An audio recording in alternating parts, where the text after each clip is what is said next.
Hello and welcome. You are listening to the Gay with God podcast, a safe place for us to share our stories and support one another. How long did we know? What challenges did we face? Did we lose our faith? When did we find our way back home? Or are we still searching? The stories you hear on this podcast will melt your heart and strengthen your belief that in God, all things are possible, and you can be authentically gay with the God of your understanding. I am your host, Midge Noble, and I am very honored that you are here. Hello, everybody, and welcome back to the Gay with God podcast.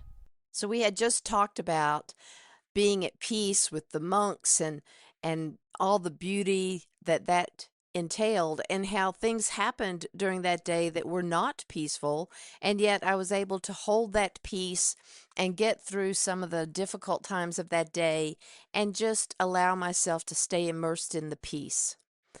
And then, in a blink of an eye, that peace was interrupted by the execution of Alex Preddy.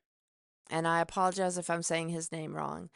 I am overwhelmed with anger at this point, and I'm overwhelmed with the deep sadness for this country because people are doing everything they know to do, filing documents to back off Trump's decisions and actions.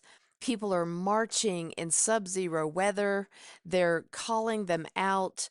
The Democrats are, although not perfect, the Democrats are continuing to call out the injustices to our Constitution.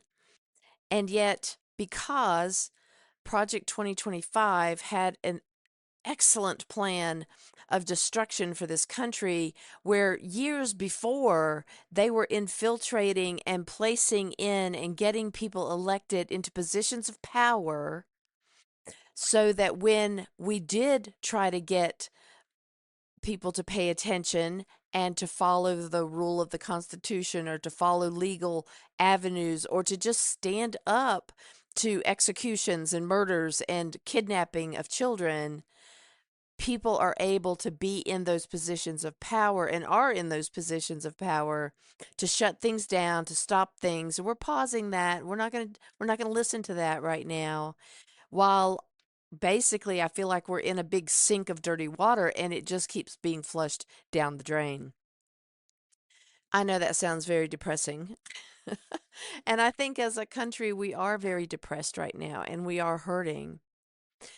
So when I titled this episode Peace Day Interrupted, it was because it's not that the peace is not there. There are moments of peace even when it's interrupted. Would you agree with that? That you might be going along and you're having this wonderfully sacred, peaceful day. You stub your toe. And for that moment, however long it takes for you to not die because of the stubbed toe, and you really think you're going to, you're not feeling peace. You're not holding peace actively at the same time that you're stubbing your toe. I would say even the venerable monks probably feel pain, and I know they feel emotional pain, because when the monk who lost his leg showed up on the sidelines, the head monk was tearful and just, compassionate. And the compassion and the tears were there. And I'm sure there's also a little bit of pain. I don't know that for sure, because I'm not as sacred as the monks. But, they're human. I know that. So even though, monks may have a whole lot more peace than we do based on how they live their life and the choices they're making, and yet we're all human. The peace was interrupted for me because this is the second killing that we know of by people that Trump has approved as really, really good patriots. Most of us know in our hearts, although it may not be proven in facts, but in our hearts we know that a lot of those people, and someone did also post that they thought someone was seen that was one of the January 6th pardons. So I'm not at all surprised that many of the ICE agents could be. Some of the January 6th people who terrorized our capital, um, killed people, and traumatized many people. It just blows my mind that some of the same people that were traumatized that day on the Republican side of the aisle continue to support this outrageously incompetent and not fit to serve person in the White House. And they just continue to drink the Kool-Aid and spew whatever rhetoric they think they can spew to keep them in the loop because they think that's where they're going to be safe. But you're not very safe in the loop of Donald Trump. You are actually the target because as soon as you lose favor with him, you're out. So, what do we do? What do we do when our peace is interrupted? How do we get up the next day? How do we put a smile on our face? How do we rise up and resist without wanting to take an AR-15 to the party? And I think it's intention. We have to be so intentional. And I think this is one of the things that I'm taking away from visiting the monks is they're very intentional. They pause when they need to pause. They speak only as many words as they need. And they intentionally make a plan and give themselves permission to enter that plan without the outcome. They have no idea how long they're going to really walk in a day. They when they got interrupted with that accident that horrible night when that blessed monk lost his leg, they probably didn't get as far as they expected to get. They might have gotten that far, but it took them longer. You can't predict the future, bottom line. We just can't predict the future. But we can predict each moment that we have awareness.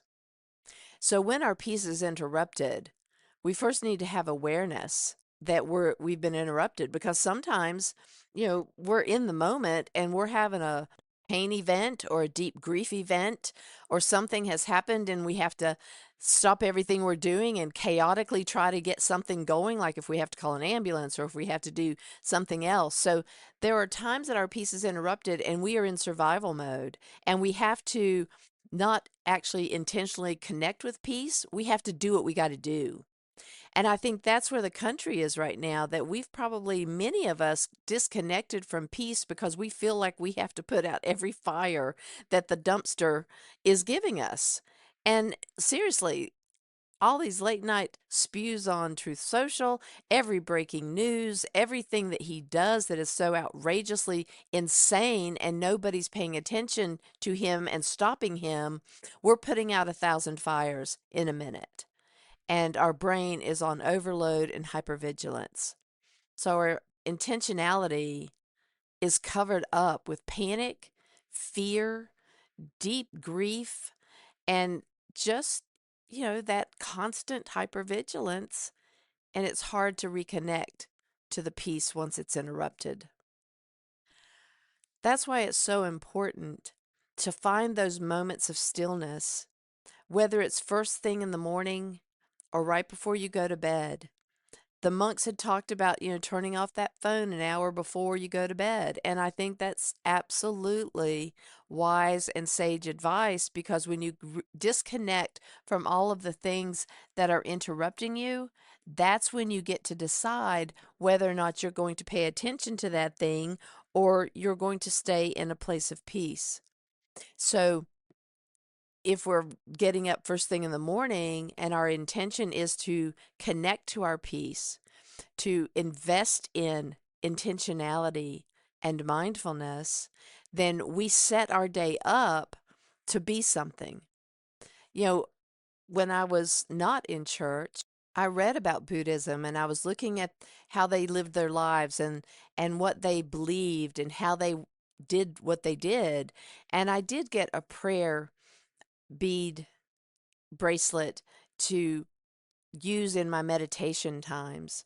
And that kept me focused and kept my mind focused on the prayer and not so much wandering away from the words I was trying to say.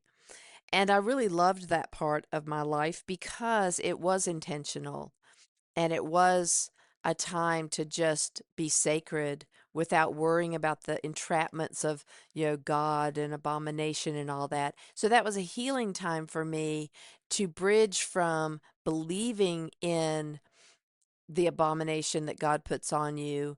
Then there was the break of looking into my soul and into sacred things that didn't have anything to do necessarily with God, although I think it's all connected now as I look back.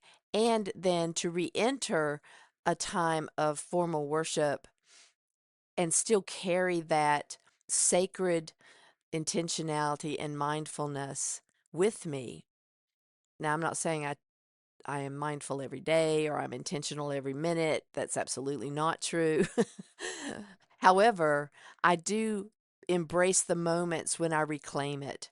And I think that's just being human too. I'm not beating myself up. I'm just saying that we're all human and we have moments of brilliance. We have moments of compassion. We have moments of mindfulness, and we set the stage for the rest of our day.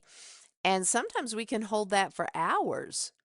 And yet life happens. You know, you wreck your car, you stub your toe, you have a beautiful snow event that turns into treacherous ice. Those types of things. You take the dogs out, you're all sliding down a hill, you don't know how far you're going to slide before you stop. So, peace doesn't always follow you throughout the day, and you can't always create peace necessarily. However, you can form it in your day if you are intentional to begin with. So whether you meditate or write in your journals or just sit in silence and don't think anything, which is really hard, or if you allow yourself to just move the thoughts that come into your mind aside, if you use a mantra, I used to say Shanti, which means peace in Sanskrit. So I would, take in a breath and I would say Shanti, Shanti, Shanti.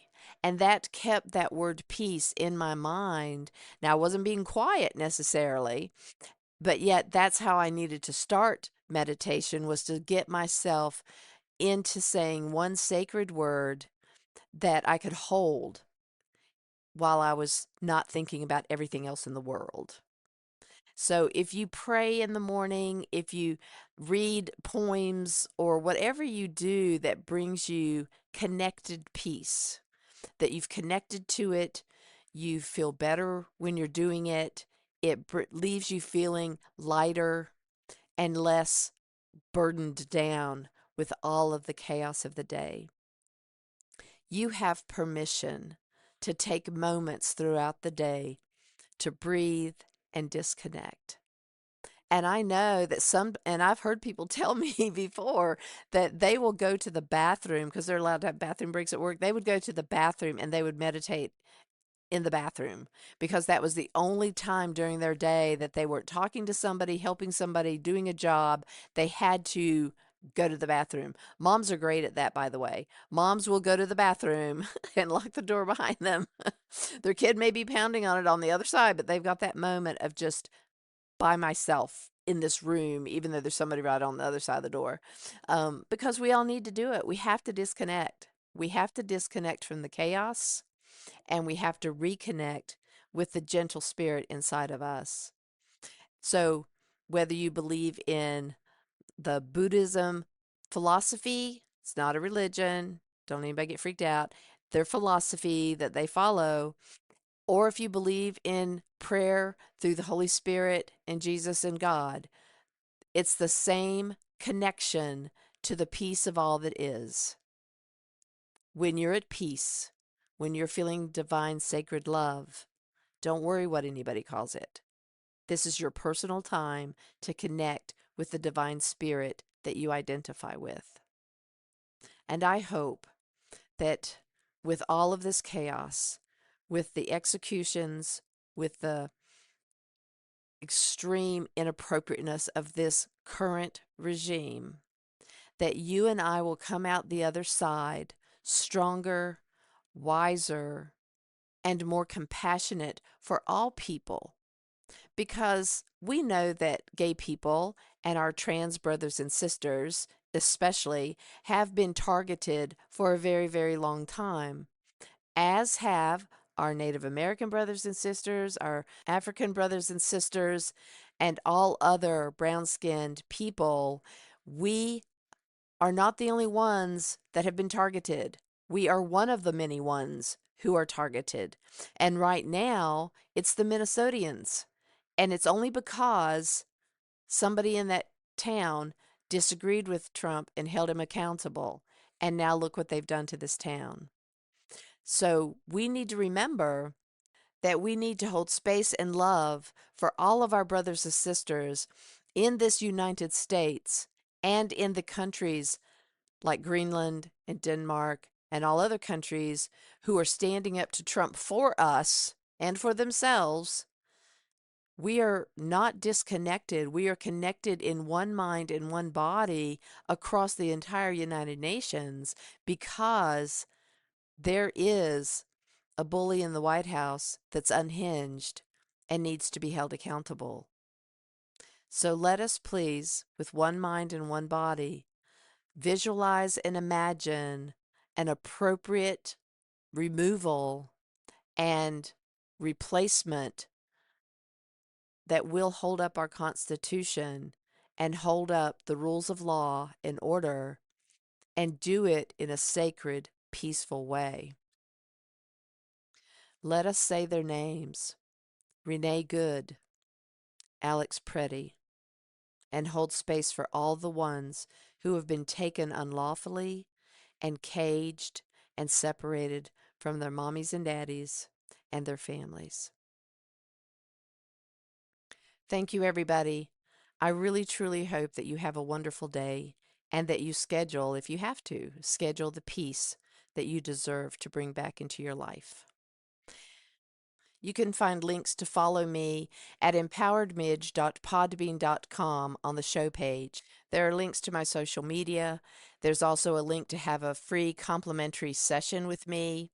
You can also find the link to be on the show and request a taping so that we can honor your coming out faith journey.